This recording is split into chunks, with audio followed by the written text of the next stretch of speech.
This is not financial advice. I just hope you watch your oven mitts, baby, because it's about to get hot in the kitchen. Now, don't invest in companies you don't believe in and don't understand, because if they dip, you not gonna buy the dip, and then you're gonna sell low and be right back here crying to me, and I'm not having that. So if you can't do the heat of these hot stocks, to stay out of the kitchen and consider investing in the index funds, and hit that like button to show your boy some love. Hit that notification bell to stay tuned. Let's get straight to the point. Subscribe to the channel. And the first banger on the list is, woo! Let's get it, baby. It's BNGO. Now, at the time of this recording, this is currently down 24%, but it's not a banger for the reason that you might think. I want you to pay attention to these key levels. Now, they say this: if you give a man a fish, he'll eat for a day, but if you teach him how to fish, he'll eat for a lifetime. Most people lose money when the stocks is coming down. The Discord family already know what time it is. We making money on the way down, baby. While everybody else is saying, oh, we losing. No, we over here making money on the way down. Take a look at this. These key levels right here: $6 range, the $5.50 range, and the $4.50 range. When it breaks under these levels, you know that the stock is coming down, and you have a chance to get a put option on it, and then you can make money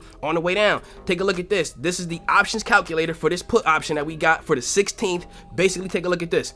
And if it's 560, we basically made 29% by Friday. If it goes to 540, we basically hit the home run just about by Friday. If it comes down way more than that, then we do way better than a home run, baby. Take a look. The Discord hit me up and they say, Keenan, could we get some cheaper options so that we could scale them up or scale them down? So I hit them up with a cheaper option, and this was the BNGO $6 put option. Basically, it ran up 20%. Major salute to everybody that got in with us on that. If you want to be up on the plays early as we are, you already know what time it is. Hit that Discord link in the top comment. We're gonna welcome you with open arms, baby. Now, what's going on with BNGO before I get to all the AMC stuff and everything else like that? Basically, remember, BNGO is a long-term banger, but short-term, you can make money when the stocks is coming down. Now, take a look.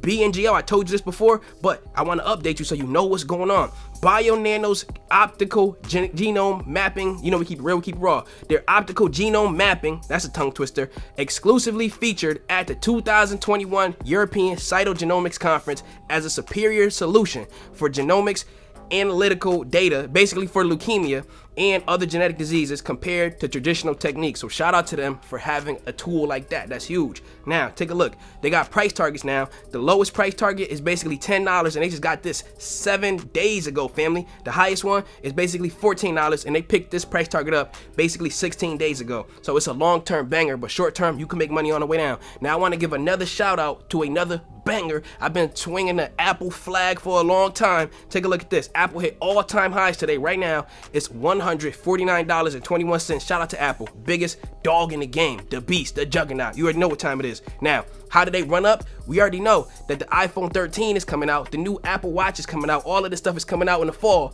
However, this is what pushed them over the line. Apple Car. They plan to have the batteries made in the United States. That's what they plan to do. And then they said this: the car is probably going to be made by Taiwanese manufacturers. However, the battery is going to be made in the United States. And this is what helped push them over the line to get to the new all-time highs. Why? Because the Apple car is going to increase pressure on Tesla. And Elon Musk even said that Apple might be a real competitor for him in the future. So you already know the big dogs loaded up on Apple. They're pushing this up. So if you got call options on Apple that's running up, this is why. Look at this. Just not too long ago at 145, basically there was a $118 million purchase of this. And at 145 again, $12 million purchase. And look at this on the bottom. 145 again, $90 million trade. The price targets on Apple basically just went up through the roof. Look at this. They got it at basically 162. They got a price target on that. They got it on 170, 175, and all the way on the bottom, they said it's going to 185. Remember, this is the biggest company in the world, an absolute beast, banger, and grower. Now, let's get to the one, the only, AMC Entertainment, ticker symbol AMC. Now, let's look at this. The DTC. Let's update you on the DTC and how they're moving. So, let's explain what's going on here. The DTC, this is the Depository Trust and Clearing Corporation. Basically, their job is this. They do this. They charge the lowest prices in the world, according to them, basically for clearing. So in the background, what they do when you buy a stock from Webull, Robinhood, or whoever, or whatever you do, oftentimes in the background, they transfer the ownership and clear it. So then it's now under your Social Security. Now, take a look at why they're important. Because the buyer and seller, for example, if you got a short seller or whoever or a buyer, but they default on the trade, this is what's going to happen. If either party defaults in the transaction, the clearinghouse is on the hook, family. Now, look, the clearinghouse in this case is the DTCC. So, since 2019 or so, they were known to have $63 trillion in assets. So the DTCC is basically known as the insurance of the stock market. So if AMC went all the way up to the promised land and all of the companies couldn't pay it, who's gonna pay you, right? The DTCC would be on a hook for that in the background. So take a look at this. We know that back on June 25th, they filed for two things to happen. The first thing they filed with the SEC, it was to revise a provision that was referred to and relating to the treatment of confidential information that they had about their participants and the people who they were covering, right? The organizations that they were covering. They want preferential information and treatment on the information that they have. And then it says this in green on the bottom, it says, and they want to add a new rule to address situations where it's necessary, this is what's important, where it's necessary to disconnect participants from the DTC systems due to imminent threats and harm to the DTCs and other participants. So basically they wanted the ability back in June 25th to disconnect people basically from their system. And then on top of that, they wanted to have treatment that is preferential for information that they know that they don't want to get in trouble for. So now we know that JP Morgan started acting funny not too long ago, right? And then this article came out that JP Morgan warns hedge funds to expect an intraday margin call up to at least 7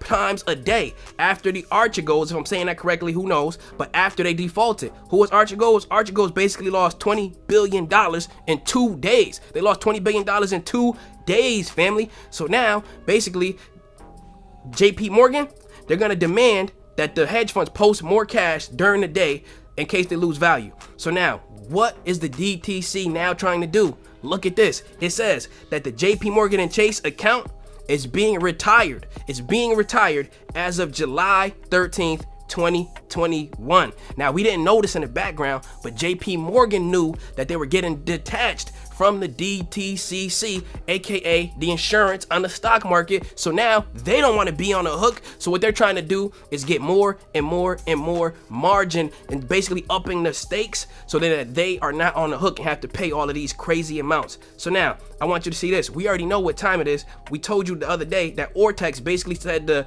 estimate on the short interest is 15.38% known, right? This is the estimate, but we already know that what the hedge funds are doing is they're still loading up and borrowing all of these shares, but they're not putting them into the market, and then they're just holding on to them and paying the interest to make it look like the short interest is going down. But I want you to see this, family. Remember yesterday when I showed you this, and this is Peter Hahn, the CFA, right? He's a financial analyst, and he was telling us all of these things that we already knew, right? And I showed you all of the facts on these, but let's just do an update on what's going on with this, because this is funny. This is funny. When you see people moonwalk everything that they say, you have to try to get a little, say, I wonder if you're safe. I wonder if you're safe over there. To be honest, let's just keep it real. Let's keep it raw. Are you safe? Is everything good? Or are you under distress? What's going on? Listen to this. So he said, and let's go through the key points.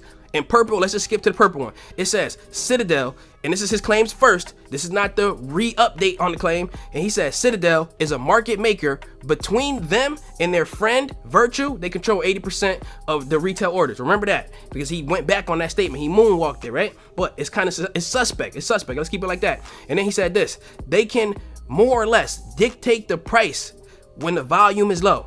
And then they have allegations that buy orders are delayed by as much as 35 days. And then he said the dark pool trading is basically 65% in 5 days straight. But let's look and take a look at how he backtracked some of this. So he came out with an updated post, and it's totally opposite of what he was saying before, right? And it makes you think, why did you just all of a sudden just switch back on all of this high conviction that you had? Let's take a look. And he said, Citadel and Virtue are not friends. In fact, they are competitors. We know that. However, keep in mind, they're the only two dogs in this game at this point in terms of the big volume that they are holding. So now he went back and he said this: Citadel does not have the ability to dictate price during slow or high volume trading days, even though they are in direct responsibility basically when it comes to having the ability to slow down the volume. And they've done it in the past by taking it from algorithmic trading, from algorithms basically just doing all of the orders and processing all of the orders, to people doing it by hand, which significantly slowed down the trading, right? We knew that happened, and they got fined for that. And then he said the third one, he said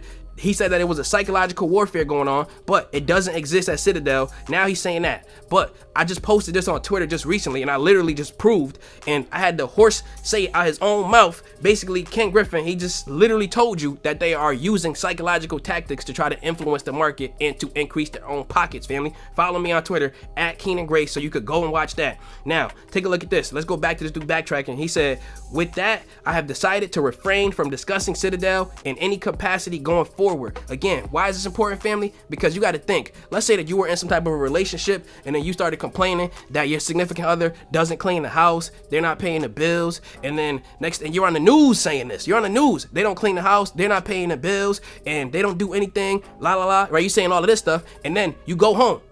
And you come back the next day and you have a completely different tune. No, I understand why they're not doing the dishes. I understand why they're not working. That's weird, right? What happened in between? What happened in between? What's going on? Are you okay? Is everything okay?